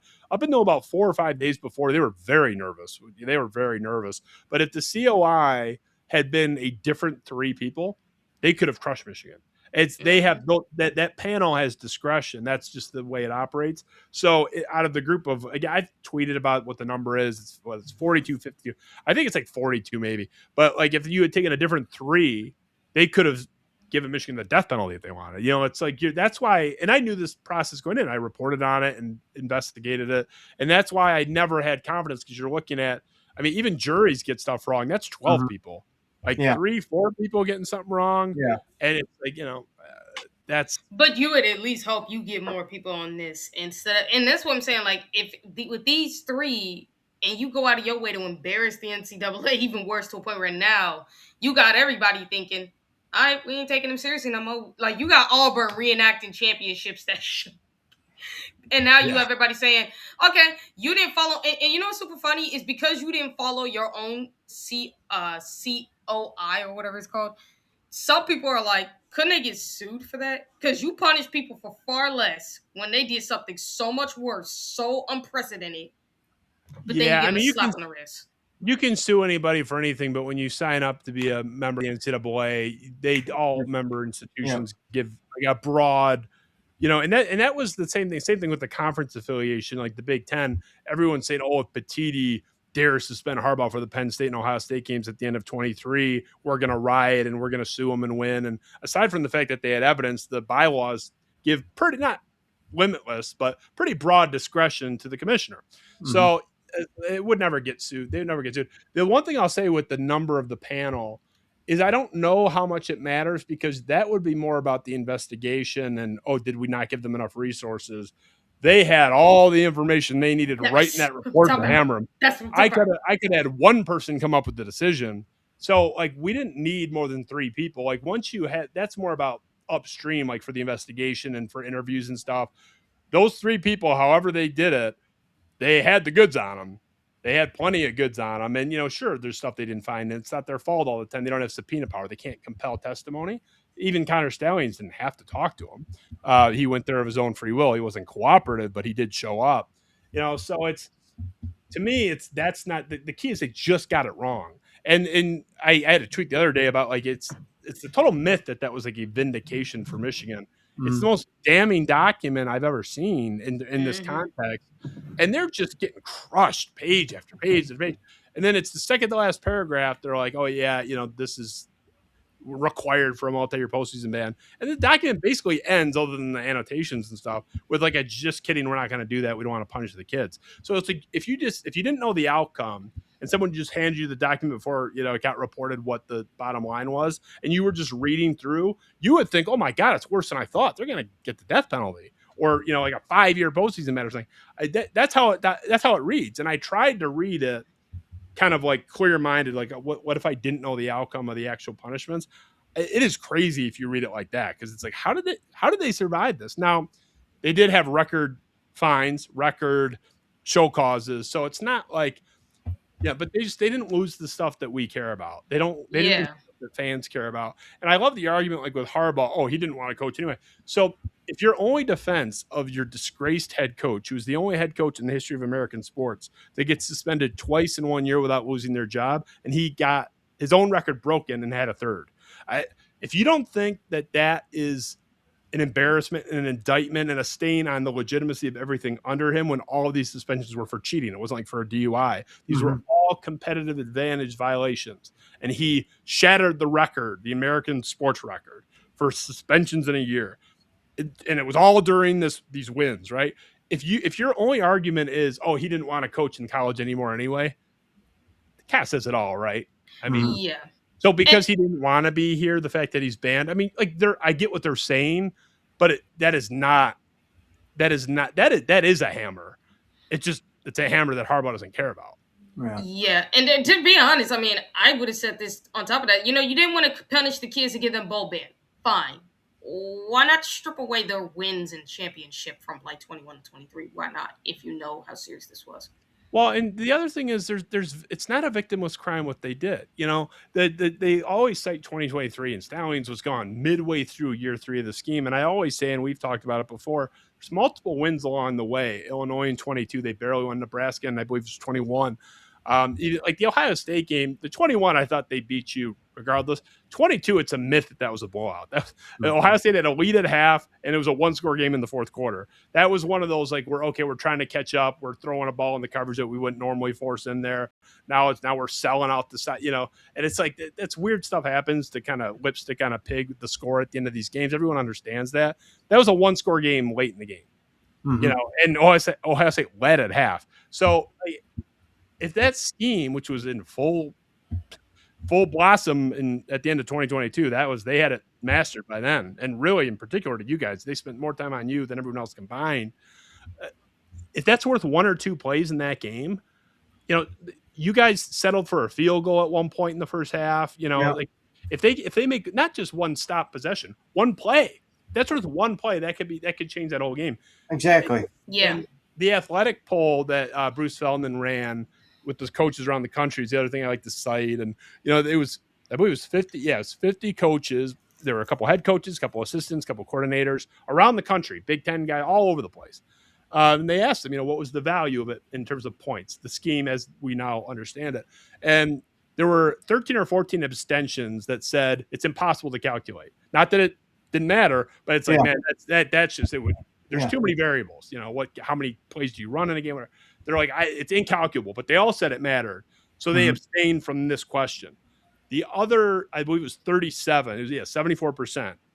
So 100% of the people that actually answered said that it was worth at least 3 to 7 points. Now, a couple even said up to 20. That to me, even I think that's nuts. But if you look at just even the final score, forget momentum, forget, box scores can be misleading. Just look at the box scores. Look how many games they lost from between 3 to 7 points in those first 2 years. They don't, and if they lose just one in either year, they're not in Indy. They're not Big Ten champions. They're not even in Indy, let alone winning the game. They're not playing there. It'd be you guys. Just one game, one loss in 2 years. And their entire fundraiser at the end of 22 with the TCU loss was the Those Who Stay Fund, which was part of the Champion Circle. And there, you can read their message. It was, we slayed the Ohio State Dragon. We won the Big Ten back-to-back years. We came up short. We're gonna make good. That, like, we're gonna bring everybody back, but we need your money. Blake Corum, we talked about it on the cover of the SI issue, the money issue, openly talking about this. And this is not against the rules. This is the NIL era. But they only had that money because they won those games and could build the entire campaign fundraiser on, we're so close, help us finish the job. That doesn't happen. Blake Corum openly said in the article he's almost certainly not there in 23 if not for the check he got. He said that. He says, yeah, I probably would have gone to the league. That guy set the school touchdown record in the year they won the national title. He shouldn't have even been there. But he was paid with money that they built off the momentum, that they built off cheating. So really 2023, first of all, they cheated in half the games. Whether or not they needed to, which they certainly didn't, they didn't play anybody, is irrelevant. They cheated in games. They did it.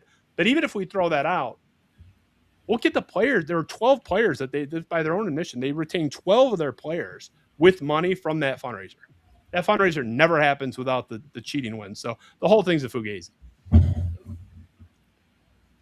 Well, Justin, you any more questions for Justin before we let him go? No, I do not. I actually got all my satisfied answers. You're probably desperate to get rid of me. I'm very long-winded, but there's so much to this. Yeah. Justin, man, you are amazing. Every time you come on here, you always give us an hour and a half, or not more. So we appreciate you, and you're welcome anytime on here, man. Oh, thank you. I appreciate that. And you're always so awesome to me, man. Every time I ask a question in your DMs, you always get back to me, man. I appreciate you. Yeah, bear with me. Like I said, if I'm a little slower. My DMs, I was like, oh, man, like 9 people in there are just didn't even respond at all, and it's not a sign of disrespect. It's too much. I can't and I'm actively reporting this stuff. By the way, none of this is my day job, so it's like, yeah, it's. I imagine you have thousands in there. I'm just like, he's probably got hundreds of people sending him stuff. I mean, yeah, well, I consider you a friend, though. It's like I put you in a higher priority than like the randoms message me for the first time or whatever. But it's not. I don't ignore anybody to be rude or whatever. But it's a crazy time, and I'm chasing down a lot of stuff still, and it's I have such disdain for people like Chris Ballas in the media saying, "Oh, we had this stuff." Like, it's like they're getting scooped by me on everything, and this is their job. And if someone gave me money to just do this all day, I mean, think what I would have. I mean, look what I've done. Oh, yeah. I'm doing like pockets of free time here and there, and I'm just smoking them. And it's not because I'm not like trying to brag. It's like, you got to care a little bit, and they don't care. If they cared, they could find it too. I'm not like so much smarter than them. But do they want to find it? No, of course not. Exactly. So they were denying it. Sam Webb explicitly called it false. Yeah, that's absurd. Well, we know how big of a piece of crap he is. So, but the problem when you do that, and like Don Thomas is like quote tweeting that, "Thank you for clearing up the rumor." I told Don Thomas about this stuff, that it was true and it was bad and all this stuff, and he admitted to me that I was right. Because one guy called him and was like, "I don't think it's true." I'm just plugging in my laptop so it doesn't die on me. And one guy calls him that has no idea what he's talking about. Because if you had any knowledge of anything, you would know some of this stuff was true. It was out there at this point. And now what happens is they all come into my mentions because Sam Webb, although he didn't name me, is addressing my report in that largely because I was the one that started these rumors, even though I was just reporting. And now they're talking about my wife and threatening me and stuff over something that is true, and in Don's case, knew was true. He knew it was true. So like these false denials do not have no consequences. What they did to Ryan Day's brother, they were getting death threats for that. Like, it's not like fun and games. This like affects families, and it's just bad stuff, man. Well, one question I'll ask you that doesn't belong to the whole Michigan thing.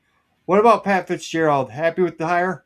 Yeah. He was. I was campaigning for him. He was on my list of like 3 or 4, and I said you should never be convinced by an interview.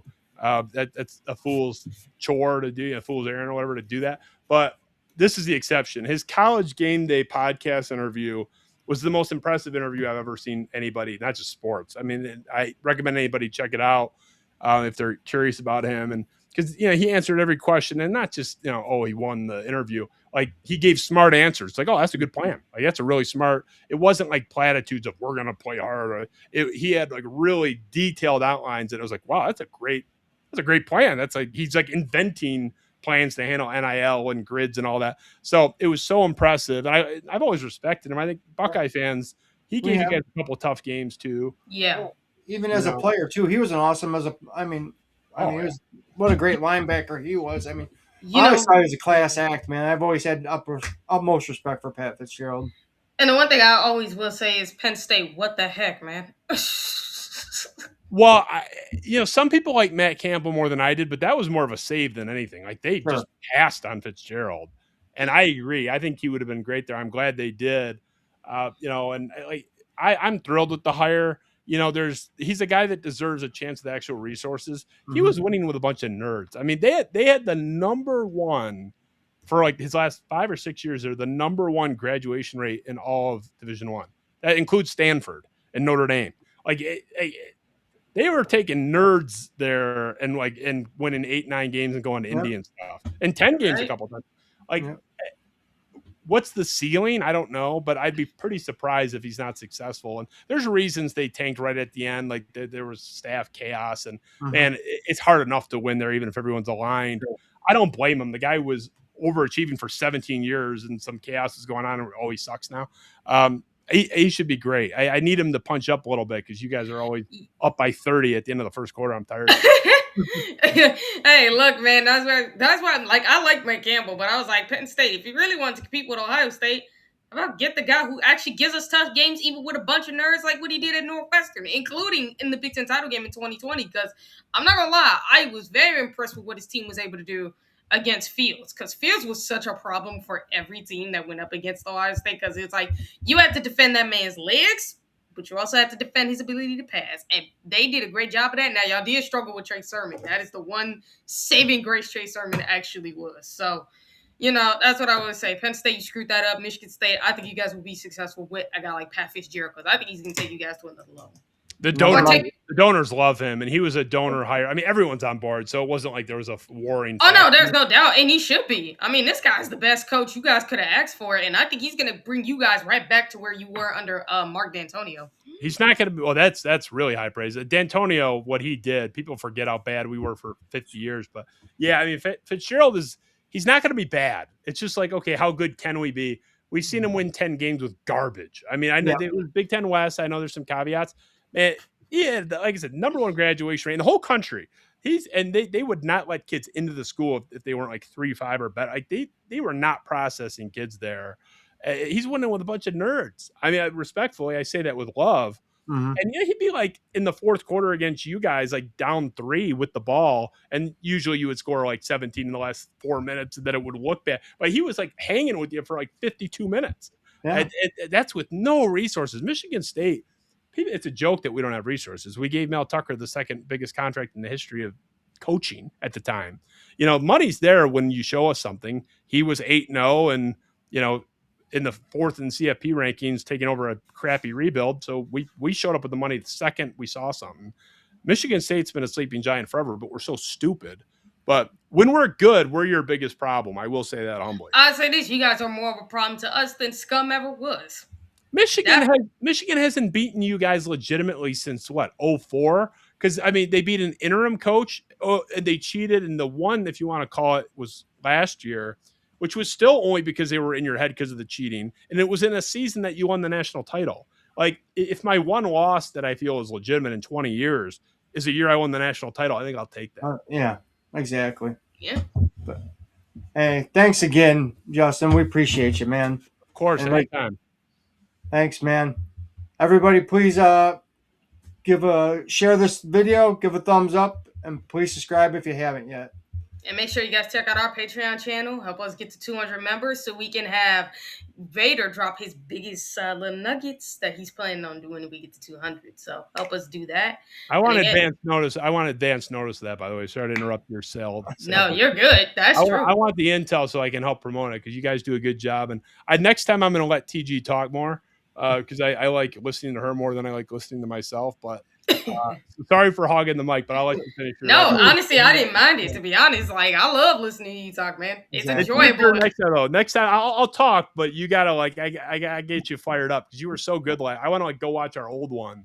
And dude, people still do go back and watch it and be like, man, I enjoy watching Spiro and TG talk because watching these two talk be the funniest thing. It'd be so funny. I'm like, yeah, it actually is fun, ain't it? You and B Moses are the two like that I go back and watch. Like, not for me, like to like I'm like that was a good rant. I'm going to check that one out. Like, B Moses is a good dude. I don't even remember what you were saying last time, but there were like 3 or 4 different like mini rants where it was so good. So yeah, I stole your crown on for you. Sorry, I apologize. But and you helped us. You actually helped our show grow a lot, man. Having you on and Intrinsic, we started getting our numbers up, man, and people, really started to catch on with our subscribers went up ever since we had you guys on. So man, you always help us, and we appreciate you, man. Oh, absolutely. No charity, man. Consider you guys friends and love the Buckeyes, and you guys do a good job. So anything I do, just let me know. I just be patient for the next couple of weeks on the response time. But I get it. Hey, I totally understood. I appreciate you we appreciate you just coming on tonight. I know how busy you've been. So. Oh yeah, it was in the calendar. I was always coming, but yeah, the confirmation text is I felt bad. I come to my DMs. There's like 3 like still coming. It's like, yeah, you have to confirm. You have to ask. I do it on my Twitter. But it's like, yeah, I felt bad. But and then I was half an hour late. Hey, man. But we appreciate you, man. You give us over an hour and a half, man. Right, win the national title for me because I got a big bet on you guys. And I hope so, man. We're trying. I hope we do too. Now I will say this: we do have like two assistant coaches leaving, and it's like that's just the price of being Ohio State. Now they're not going to leave right now. I think it's going to be after the season is over. But they got hired to like 2 separate Stop putting so many tight ends on the field in the red zone. Because I had a big bet on you guys and not big, but I had a decent little bet on that. I think we would have won, but I think the problem was because we had so many distractions, we weren't fully focused. Like our defense did their job. It's just that because of Brown Hardline leaving, the whole thing with recruiting, especially because it turns out that South Florida might have leaked the thing about Brian Hartline leaving, so it was kind of like. So Ohio State had to scramble and everything. So I'm like, we were hoping it wouldn't affect the team, but apparently it really did because they really said they were distracted because they could not fully focus on Indiana like they wanted to. And we broke it down here on the show, too, that Indiana has weaknesses that actually play to Ohio State's benefit as long as Ohio State watches the film and they can see what kind of plays they can do. And they really did not focus on them as much as they should have. And I got to give Indiana credit to this, too. They actually did confuse Sand a couple of times. So give them credit. Well, and if you look in the analytics, you're the best team. They are the second best. So there's nothing fluky about them. They're legit, and every analytical model says so. You guys are the best, but they're like close enough to you to beat you. I think anyone could beat anybody, but they're the only team I would say like would have a good chance. They had the mental edge in that game. Wanting it more is kind of a cliche, but they've never done it. That was like so important to them. You guys had a little bit of a different, it's like you kind of been there, done that. Yeah, you have bigger goals. Like if Indiana, of course, has a legitimate reason to want a national title. They are good enough to win it. They're the second best team in the country. The second best team wins plenty of the times. The worst teams in second have won. But that was really special to them. You guys wanted the game. I don't know how special it was to you guys. And the bottom line is, all that BS aside, you had the ball 2 straight possessions to end the game inside the 10. And got 0 points. We left so many points on the board, like multiple times. Those could have been disappointing drives. Like 2 field goals inside the 10 is disappointing. That you better get at least 6 points combined. You could have kicked 2 extra points and won the game. Honestly, I think that loss is probably for the better because I'm not going to lie. I really do think this will make them, especially because after what happened with the award ceremony, how disrespected a lot of the Ohio State players were. Because especially JJ, when he got screwed out of the Biletnikoff. I saw his post. He was so angry about that. And then obviously that post about saying where you only have one guy at the Heisman media talking to him where everybody else is flown around to like Pavia and Mendoza. I'm like, you know what's funny is if this whole thing, if this disrespect they've been getting on top of that loss, it might really make them like want to, okay, now we're going to want to kill everybody in the playoffs. Now we're going to want to turn back to what we did in 2024 and just start beating everybody like no tomorrow. This is what I wanted out of you. So now you're providing the fire. Is because I'm a fan of yours. I like when you're like fiery like me. But the part of the problem with Ohio State, my original like why Ohio State people liked me was because I was saying the national narrative around you guys is stupid. People are like, oh, they choke in big games. They choke in more big games than almost anybody else because they're in them every single year. They're in them twice as often as anybody other than Alabama in that period. So if you're in 3 times the amount of big games, and if you're in a big game, you're playing another good team, by the way, yeah, you're going to have more losses than a team that never goes there. So the idea like that Michigan fans were mocking you for, losing big games or like Tressel couldn't, only got they have any right to say anything. They weren't even playing in these games. So it's like, exactly. and Tressel did win some. So it's like you're getting criticized for Tressel had the highest winning percentage, 85.3 in the time he was there after from year 2 on. He had the rebuild 7-5 year in year 1. From year 2 until he was unceremoniously kicked to the curb, best winning percentage in college football in that period. Urban Meyer took over, was a fraction of less than 1% behind Saban, basically 1A and 1B. Ryan Day, best by far. You've had 3 straight coaches basically have the best record in the country. And people are like, they've all got national championships, by the way. And multiple big, Ryan Day only has 1 Big Ten title, actually, but they've all won national titles and they're the winningest coach of their era, other than Urban by 0.25% behind Saban. Why are we criticizing these people like ever? I'm not saying like you can't criticize individual decisions, but Ohio State is so beyond reproach. And I was just flummoxed by people like mocking Ryan Day. I liked him to begin with. I have a lot of respect for him, but I liked him even more because this guy's unfairly maligned, even by you guys. Most of my arguments were actually with Buckeye fans. I think with Buckeye fans, it's because we expect greater. Like, we expect better. Like, when you have that high expectation, Buckeye fans are never going to live it down. And you know what's funny is Ohio State always says it. We actually like it when our fans do that. They really do. Apparently, they like when their fans are so hard on them because that's what keeps them on their beat. That's what keeps them on their A. Hold the standard. We expect the standard. But I tell you what, Ryan Day had some bad breaks the first couple years he was here, man.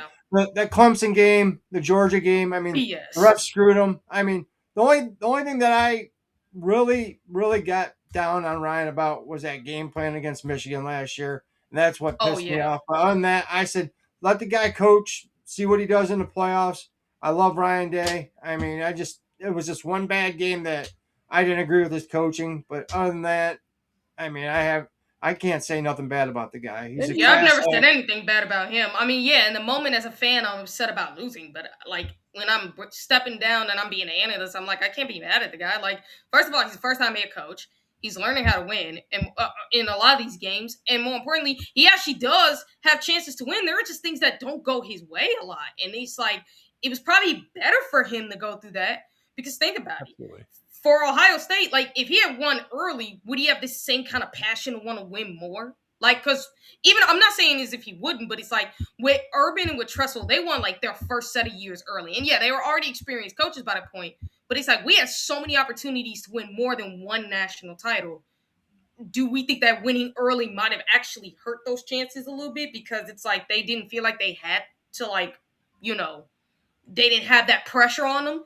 Whereas, like, with Ryan Day losing early, he had that pressure on him to start going. And when he still has this Michigan on his back, he hasn't won a Big Ten title since, we could say, 2020. Like, because he actually has 2 Big Ten titles, 2019, 2020. Those are the only 2 he has. He hasn't won one since those 2 years. I'm sorry, Ryan Day. I'm your biggest fan of my screwed okay. He has 2 Big Ten titles.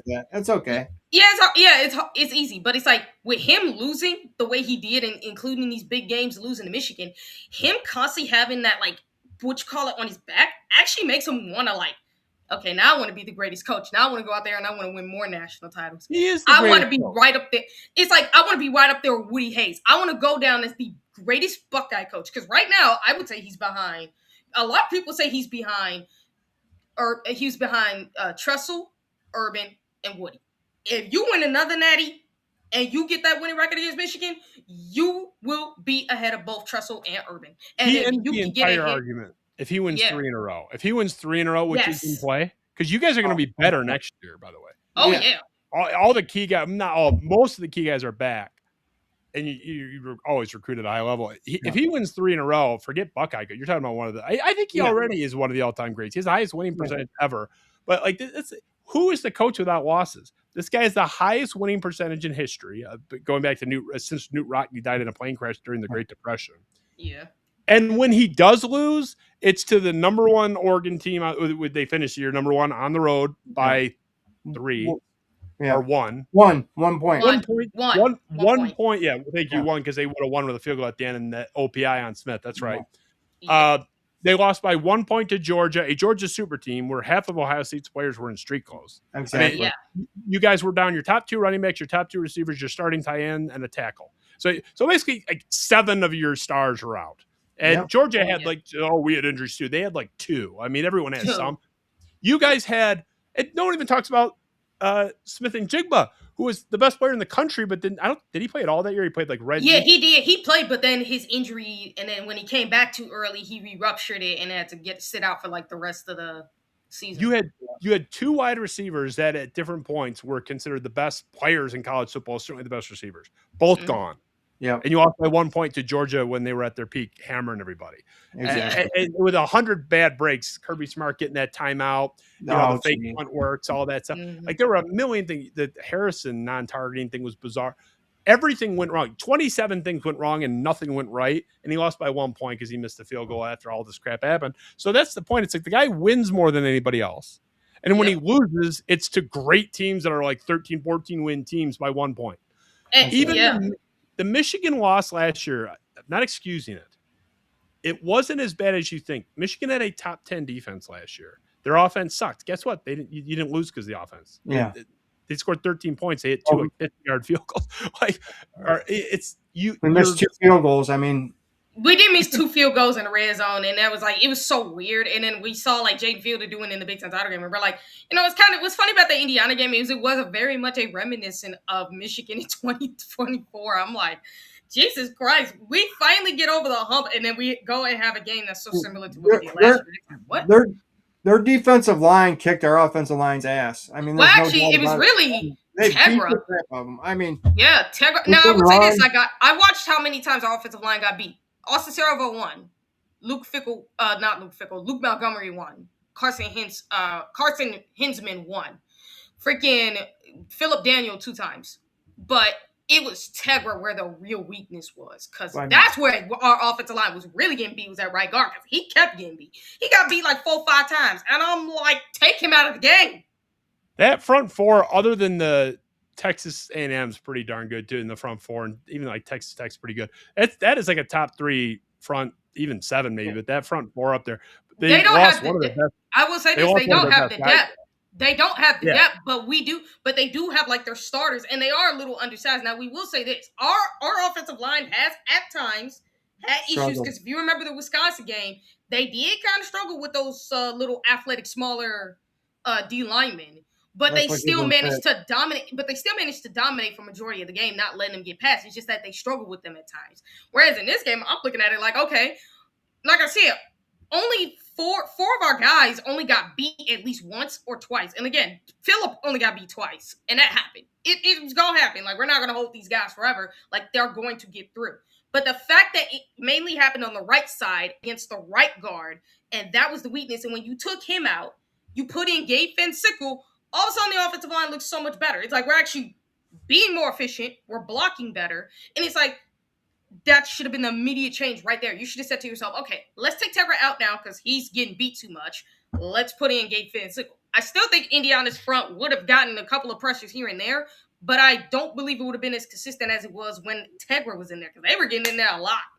We just couldn't run the ball against them. I mean, we did not get a push. And it's because they were blitzing, though, because that's the other thing. They were blitzing a lot. That's where and Sean, if you listen to me on the, when I broke it down with Eric on the Saturday night calling show, I said, Saturday morning, actually, I said, the way they blitz is how they get after the run. It's when they blitz. That's how they stop the run.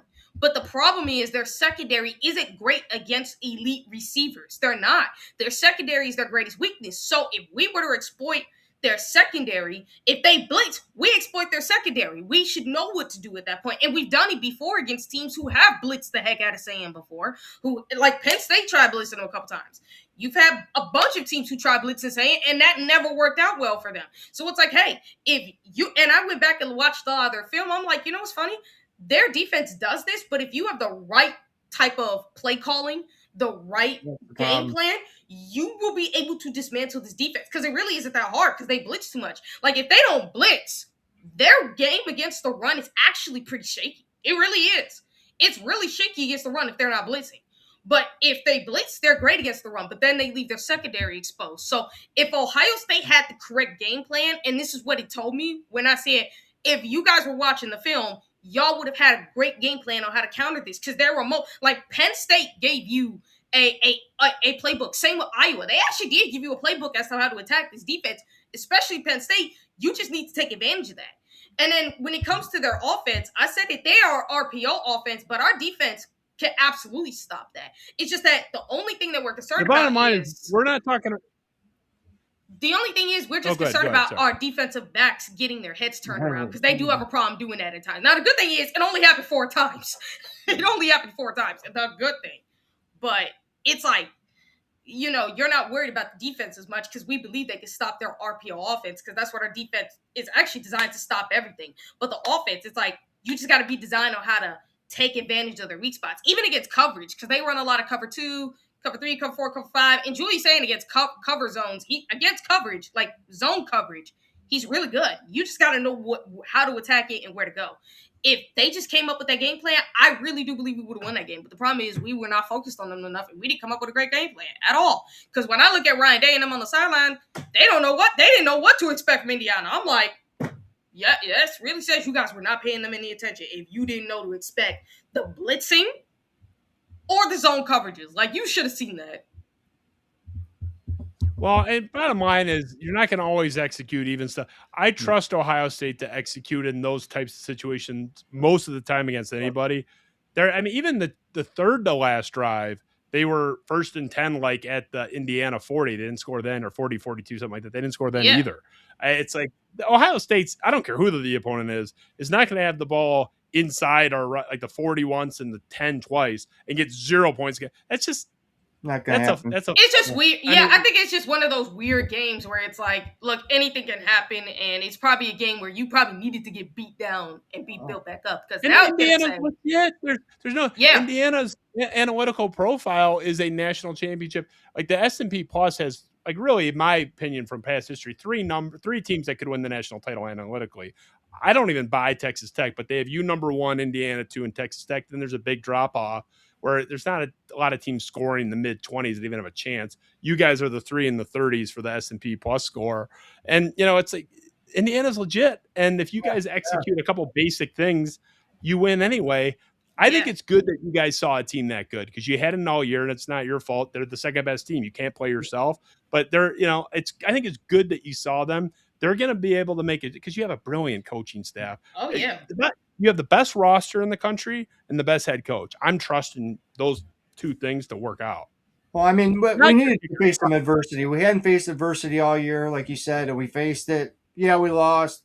I mean, the thing that's so frustrating is a couple adjustments and you win that game. That's what's frustrating, is you let that game go. That's what ticks us off. I mean, like you said, stop putting 4 tight ends in a game and taking your best 2 offensive players off the field. There's no threat for a pass when you take those guys off. They know what you're going to do. I mean, you're just inviting everybody. But I also do think that's why they do it, because remember, sometimes we've seen in the red zone where teams expect us to run, and then they pull out this whole fake and just throw it to the tight end. And that has worked a couple times, which is why I think they do it. But I ain't saying I agree with it, but you have to be reminded that a team like Indiana is going to be focused on you 100%. So they're going to be watching your plays, and they're going to want to see, okay, what are your patterns in the red zone? So it's like, you got to come up with something in the red zone that's different. Now, I do believe Ohio State has more in the playbook that we haven't seen, because we tend to see this with them where, look, in the postseason last year, we saw them pull out plays that we ain't seen all year, and teams were like, what is this?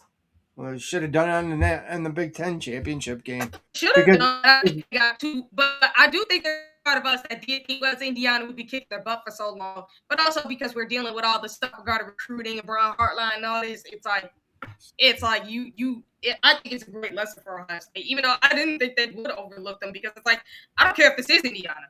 This is the number 2 team in the country, buddy.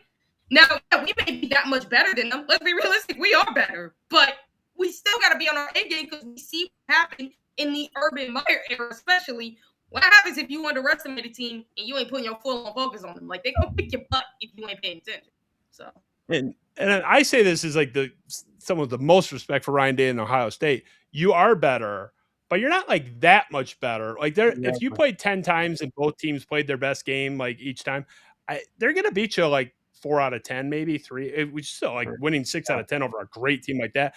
But like I do not view that's a frustrating loss. You held that offense, the Heisman winner, to 1 touchdown. I mean, I don't even remember how they scored, but like they were not. It was big. It was for that very touchdown that we talked about. Our corners having a problem turning their head. That was the same thing. Jermaine Matthews did not turn his head around in time, and it's like twice. Once on that touchdown, then at the end of the game to seal that last drive to get the first down. They just threw it up and. But it was super funny. You're a little choppy. Sorry. You're breaking up. I don't know if it's on my end or your end. It's like you're cutting out a little bit. So I'm not trying to interrupt you. I like hear silence and then I talk. It's like cutting out. Sorry. Yeah, hold on. Let me do it like this. Can y'all hear me better? I can. It's probably on my end because I was getting it too. Chopping up. I don't view a 3-point loss to the second best, a team that statistically looks like a national champion from prior years. Like, I mean, they score out like the Michigan team that won. I mean, they were cheating. That's a difference. But like, they're a national championship, like statistical profile. To me, if you had shown up not ready to play, you would have gotten blown out because you're lost by 10 or whatever. Because that's too good of a team. You're gonna lose bad. Yeah, this team was scoring 30 in Eugene. You know, Purdue sucks, but they like put up 60 and they weren't even trying for 3 quarters. Like that team's really good, and you guys really kind of shot yourself in the foot and should have beat them. You're going to win the national championship. It's going to be a 3-peat, and then I don't want to hear anything bad about Ryan Day ever again. The way I look at it, Justin, we played our worst game, and we lost by 3 to them.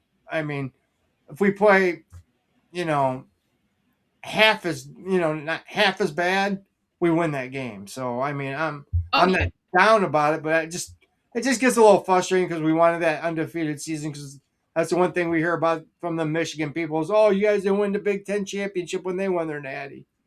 We did, I know. We're idiots. I mean, it gets frustrating. I just wanted to have a perfect season for Ryan. But so did I because my team's out of it, so I was rooting for you guys too. Of course, you want it. Yeah, it doesn't. You're never going to get validation from them, man. We kicked the crap out of our 2 schools combined. We're like 30-6 against them for a 15-year stretch or whatever the math is. I mean, it wasn't even close. We were just bludgeoning them, and many blowouts. There were a couple of close, for the most part, blowouts. They didn't give an inch. They didn't respect you guys or us. No. So of course you want to. You want to win every game.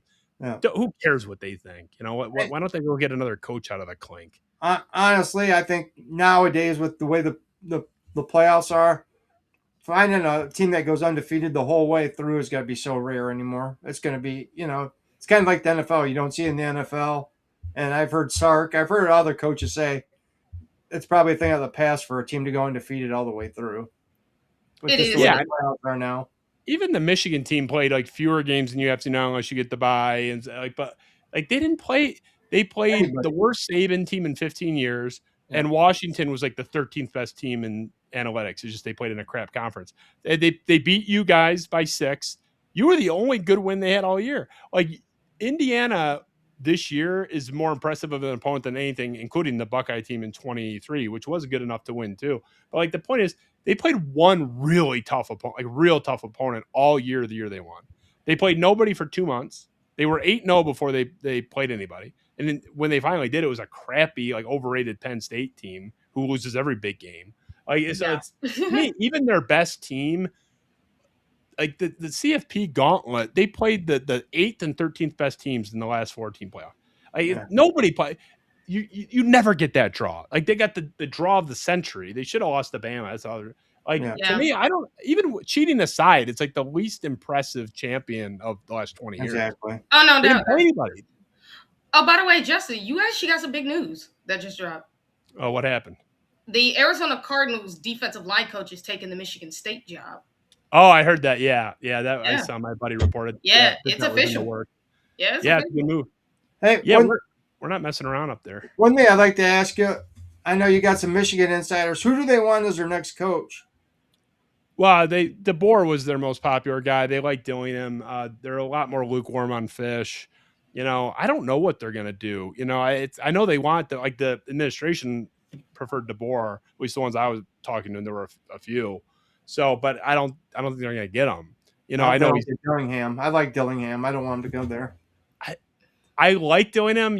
I have questions about the fit though. You have like a West Coast guy that has no ties here, young. Sure. It's kind of like a Jonathan Smith thing, honestly. I think he's a better coach than Jonathan Smith, but those zero footprint guys, it's not impossible, but it's a lot harder. It never works for us. Every time we go outside of the Midwest, we lose. It never works. So, I like him. I don't know if I love him for Michigan's coach, but his whole family, and that's the school he went to. I don't think he's coming. I think Fish makes the most sense for him, but they don't want him because he's not flashy like the other guys are. So the bottom line is there's only like 4 or 5 really good coaches, and that's maybe generous. Like really good. There's not that many. That's like the Ryan Day stuff. Fire Ryan Day for the Michigan loss last year. The best coach in the country. Yeah. You're Ohio State, you'd find somebody good, but it's like, come on, no one wins every game. So that's like Ryan Day could have you guys would go nuts. He could go 8-4. It would not change my opinion about him at all. I'd be like, oh, bummer. Like, he'll be back. Like, he's the best coach in the country. He's a total unicorn that he's a genius IQ. He's the best play caller in the country when he was running that offense. His game against Clemson in the CFP, where they had 650 yards of offense in 3 quarters against peak Clemson as a 7-point underdog in that game, by the way. That was a top 5 defense in the country. They almost had 700 yards before the 4th quarter started in a game that they kicked off, gave up a long drive, and then went 3 and out on their first drive. So basically they had 700 yards of offense almost in like 2.5 quarters against a top 5 defense and the national title favorite. So he's a genius IQ, and he's also the best players coach in the country. This guy's like, you have a total savant who's also like a great dude. Like, just hold on to that guy. Like, hold on to that guy. He's a great human being. Better than anybody. What's the complaint about this guy? I love him as a person. I want to hang out with the guy. So be good to him. He's given us a program that we can be proud of on and off the field. You don't hear of our guys getting in any trouble. The guy donates money to mental health charity every year. He does a lot for his kids. He helped save Harry Miller's life. The kid, a lot of times if a kid isn't going to play for you anymore, coaches just throw him out of the program. If he wouldn't have stepped in and helped that poor kid, the kid probably would have committed suicide. And that doesn't get talked enough about what he did. Stories we don't even know. AJ's told me stories that are like, because he's not, Ryan Day's not, if he's hosting an event, people know, of course, he wants to advertise it to raise money. But he does stuff for people no one knows because he's not advertising this stuff. But in the circles they know, like in the communities. But I've heard a few of these stories. So he's helping people out. This guy's he's like the best person and best football coach in the country. I can't imagine like he could take a couple L's if I'm rooting for his program because everybody does. Like I'm rolling with that guy. Like he's got a long leash with me. I do respect that you guys are nuts, and I will say if anyone's gonna have a crazy standard, justifiably, probably should be the clear-cut best program of the last 25 years. If anybody can say that they're right to have those expectations, why wouldn't you expect it? You win 11 games during your like catastrophic years. So anyway. I'm 46 and I've seen 2 losing seasons. I'm shocked it's that high. Are you counting the fake interim 6 and 7 years? Yeah, that's the one. Yeah, the interim 6 to 7 years, the only losing season I've ever seen. That is such a fluke. It counts. Really? Yeah. Really, it shouldn't have been a losing season, to be quite That is honest. I think not it should a have went 6 and reflection of the 6. program at all. Yeah. I mean, That one is- under Cooper. I lived through the Oh no, Cooper nobody years, counts so- that. I mean, everybody. As a matter of fact, the article I see it that the only one bad year within Ohio State's program within this century is that 67 season, and most programs would kill for that because at least that means they get to go to a bowl game. I love Yeah. that your like Holocaust when you got railroaded and screwed was still a 6-win team. Yeah. I haven't won 6 games in 4 years. I mean, with better, I'm not gonna lie. When I go back and watch the 6 and 7 season, I'm like, if a couple of plays actually went our way, we could have actually had an 8-4, 9-3 season. We still almost beat Michigan that year. Braxton Miller doesn't overthrow DeVere Posey. That's the other way. You got to love that your like complete humiliation year where you got screwed and you had an interim coach in an impossible situation, and everyone is like, "Oh, the fickle year, like it's a dirty word." Yeah. That Ohio State is such a good program that they went to a bowl game with all this against them, and the laughing stock coach that everyone's like, "Oh, it's fickle, it doesn't count," was good enough to get Cincinnati into the 4-team CFP field. So like even the like backup coach in crisis that nobody likes was a good enough coach to at one point bring Cincinnati at a program he built to a 4-team playoff field. So it's like even the Ohio State Buckeye like 4th-string coaches are like taking mid majors to a 4-team field. What's bad is if we wouldn't have accepted that bowl, if they'd have had a bowl ban that year, self-imposed, I think they don't get it the following year. They should never took that. To be honest, here's the funny thing. Even if we had a bowl ban, I like reading the Ole Miss statement because I remember reading something about Ole Miss back when Ross Bjork was the AD. They gave themselves a bowl ban, and the NCAA still gave them a bowl ban. And it was like, so I'm like, even if we gave ourselves a bowl ban, who says they wouldn't have done it anyway? Maybe Michigan has it right. We both cooperated, and they hammered us. Yeah. It's like, why? We not only cooperated, we told on ourselves to begin with. Why be honest? What's a payoff? I mean, if you're in college football, the people who do the things the right way are the ones that get punished all the time. So I mean, most of the time. Yeah, like you do things the right way, you're gonna get punished. But if you don't, and you just tell them to f off, they're gonna just, hey, we ain't gonna do nothing. I'm not a pearl clutcher, like whatever. Like I'm not like, oh my god, we have to be like 70s Paterno or whatever. Yeah. But like, I don't want to run a dirty pro. I would be embarrassed, even if Michigan State won. I would be embarrassed. Like I would not. I don't want us to be like Michigan was. I really don't. No, like I don't need us to be like top graduating class. I don't need us to be. I don't need us to be like giving turkeys out in November. I don't need us to be like church choir boys. But I don't want to be a cesspool either. And to me, it's not worth it because it's not. But I will tell you, I will give the NCAA this credit that Ohio State did tell on themselves again about like breaking violations regarding like the 3, it was like a level 3 violations that we've seen the NCAA take over and just absolutely punish them for like whatever, like even vacating wins. This one, they just said, screw it, y'all good.